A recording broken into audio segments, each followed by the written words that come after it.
They're pretty unique. Oh, thanks. You painted these? Yep, I painted all of these, and then my buddy Sean over there, he's making some music to set the mood for my exhibition. Pretty awesome. Yeah, it is. So what would you call the style of these paintings? Oh, I don't know if I would want to lump my paintings into a confined category like that. Okay, cool. But I mean, I guess if I had to describe them, I would say that, my paintings come from a place of joy and harmony and wonder. When I paint, I'm gifted with gifts of creative imagery from magical angels. When I paint, I'm a seed sprouting in spring amidst the melting snow, transforming death into life itself. I'm making some background music. Yeah, I told him already, alright? He knows about the background music. Well, I really like what you're doing, man. Keep up the good work. Thanks, but I'm actually thinking of giving up, maybe. Oh, really? Yeah, I mean, like, no one's buying any of my paintings or anything. I'm sure things will turn around. I don't know. I mean, like, I gotta scavenge for food now, and, every day I'm thinking this is the day it all just falls apart. I'm sure someone will buy one of these someday. I mean, you wouldn't want to buy one, maybe, would you? That depends on how much. 500? It's a little steep. I'm not sure if I have $500. 30? I could probably do 30. Really? Yeah, why not? Just give me a minute to decide which one. For sure, man. Take your time.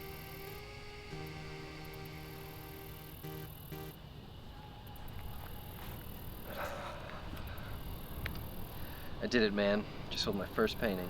Oh, nice. You're not as excited as I thought you'd be. No, I'm excited. I'm just a little bit distracted right now. By what? Well, do you see that girl over there? Yeah. I'm pretty sure she's checking us out. Like, if you look at her for a moment, you can sort of tell that she is. No, dude, she's definitely not checking us out. Alright? She's reading a book and enjoying the day. Alright? But I do kind of know what you're talking about, though. It is so easy to get in your own head and think everyone is thinking about you and talking about you and stuff. But I mean, at some point you gotta realize that everyone is leading their own lives and not everyone is concerned with your... Oh, shit, no. She's checking us out. I'm pretty sure she's interested in me. She can probably hear my music from over there and is just thinking, book me a round-trip ticket to Crotch Town or something. No, she's not thinking that. She's obviously interested in me and my paintings, so I think I'm gonna take the lead on this one and go over and introduce myself. Well, see, I read an interesting article recently that said that women are attracted to sadness in men. And, I don't want to brag or anything, but I'm pretty much sad all the time, so maybe I should take the lead. Yeah. Well, no, but you don't know how I would do it, though. I'd tell her the story about my dog. You remember Finnegan? No.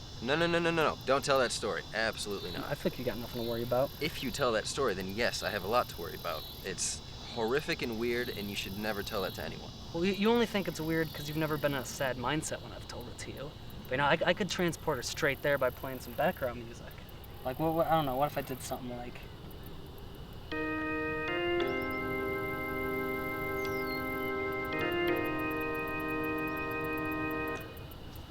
No, that makes it so much weirder.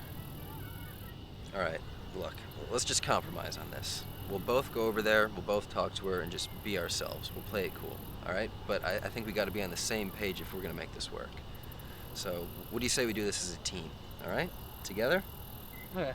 Alright, good. I'm gonna tell her the dog story, though. God damn it, you're gonna screw this up. I'm not gonna screw it up. I feel like if anything, you're probably gonna screw it up. Why would I screw it up? It's always you that screws it up. I feel like in my memory, I always overhear people saying that I'm the reasonable one and the glue of the friendship, whereas you are the one who screws everything up and does off-putting things all the time. I don't do off-putting things. What off-putting things? Mm-hmm.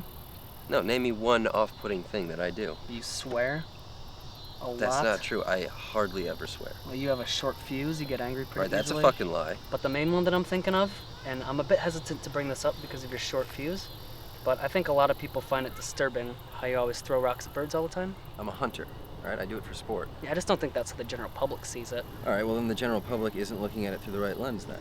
I mean, how is it any different from the millions of people that eat chicken every day? What, is one bird better than another bird? If this is your way of telling me that you don't like the dinners that I'm providing for you, then you can get your own dinner. No, I love the meals you cook, especially those little fried nuggets with the sauce. Blue Jay poppers? Yeah, those are always tasty. Thank you. You know, the secret is actually all about harvesting the young. You know, you want to get them when they're in their youth, sort of. Not too long out of the egg, so it hasn't really had the stresses of life that... Hey, What's up? I like your paintings. Oh, thank you. Yeah, I noticed you looking over here earlier, so, I figured you must be interested in my paintings. Well, actually, I thought you guys might be homeless, so I brought you guys some sandwiches. We're not homeless. What kind of sandwiches are we talking? I have a chicken salad and a peanut butter. I'll take the peanut butter. We're not homeless, by the way. I'll take the chicken salad sandwich, though. But we're not homeless. Oh, I know, I was just joking. Oh, okay. But is it the beard? Does it make me look a little homeless? Yeah, it's kind of gross. Well, that's sort of a mean thing to say to a complete stranger, but fair enough. Sorry. No, it's fine. I just get a little defensive when people call us homeless, because we're not. We are nomads, however, which is much cooler. We're always moving around from place to place. So, technically we live nowhere, but at the same time, we live everywhere. Yeah, we live in a car. Well, you're underselling it a little bit. Have you ever seen those Sprinter vans that people convert into miniature mobile homes? We live in a minivan with a twin mattress in the back. It's over there if you want to check it out. No, she doesn't want to check it out. All right, because we don't even spend that much time in there. Most of the time we're out in nature, experiencing the wilderness, and at night we like to sleep under the stars. No, he makes me sleep in the minivan with him every night. He's afraid of ghosts. And then, all right, I did say that I was afraid of ghosts one time, but, I was using it strictly as a metaphor. Metaphor for what? For how life is full of haunting things, like true homelessness, and how haunted I am by that. Yeah, I'm usually haunted whenever I see a dog, but that's just for personal reasons. Yeah, another thing that I'm very haunted by are all the times that I've screwed something up. Do you like dogs? Yeah, I actually own a dog. Yeah, I used to have one when I was a kid. His name was Finnegan. He remembers him. No, I don't remember you ever owning a dog. Yeah, when we got him, he had already had a previous owner, who I guess abused him pretty bad. Beat him and did all sorts of other stuff to him. Oh, that's terrible. Yeah, and as a result of the abuse, he was afraid of pretty much everything, even being indoors, which sucked because he then had to just live outside full time, sleep in a doghouse in the backyard and everything. And I would always get sad when I'd think about him all by himself at night, because I figured he must get really scared alone in the dark. So every night, after my parents would fall asleep, I would sneak outside and sleep with him in his doghouse, so that, well, I don't know, maybe it wouldn't be so lonely anymore. Aw. Well, yeah, but then one week I couldn't sleep out there because there was a bear spotted in the area, and I was afraid of him getting eaten, so I thought about how when you're camping, you're supposed to suspend your food up in a tree so it doesn't get eaten by bears. And so one night, I tied a rope around my dog, and I hoisted him up into a tree so that he wouldn't get eaten, and, well, I guess I must have tied the wrong type of knot around his neck, because in the morning he wasn't breathing, and my parents said that I would never be allowed to own a dog ever again. Jesus. He's joking. He just has a really dark sense of humor. No, I don't laugh anymore. He's got a very, very dark sense of humor. But, you looked like you were gonna say something or ask something? I was just gonna say I just should head out soon before it's too late. I think we got a few minutes of sunlight left, though. I really want to get back home before it's dark. It's really dangerous at night. Really? I feel like this is a pretty safe area. I feel like the whole world is a cold and dangerous place these days. Yes, thank you. You're being the reasonable one. I'm gonna head out now. Did you want us to walk you home? Nope.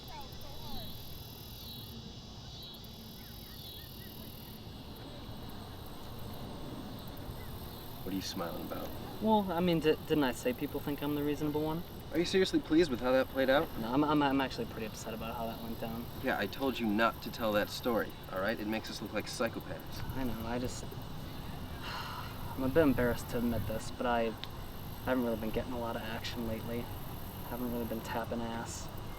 And I don't know, I guess I figured if I did something crazy, maybe I'd be able to change up my luck, but I should just listen to you, man. I'm sorry. Yeah, all right? And first of all, no duh, you're not tapping any ass, all right? We sleep in the same bed. I think I would have noticed. You know, honestly, man, it's fine. I mean, I wasn't even really that interested in her anyway. Really? I feel like she was pretty attractive. I mean, yeah, she was cute, but did you see how she kept putting her hair up in a ponytail and then taking it back down? No, I didn't notice that at all. Yeah, it was obnoxious. I mean, her hair was down, she put it up in a ponytail, and 30 seconds later, she would just take it back down. You know, what kind of person does that? Well, I mean, you do know what they say about girls who are constantly putting their hair up and taking it back down. What? They're indecisive. Yep, that is a very bad character trait. Yes, it's probably for the best that she walked away.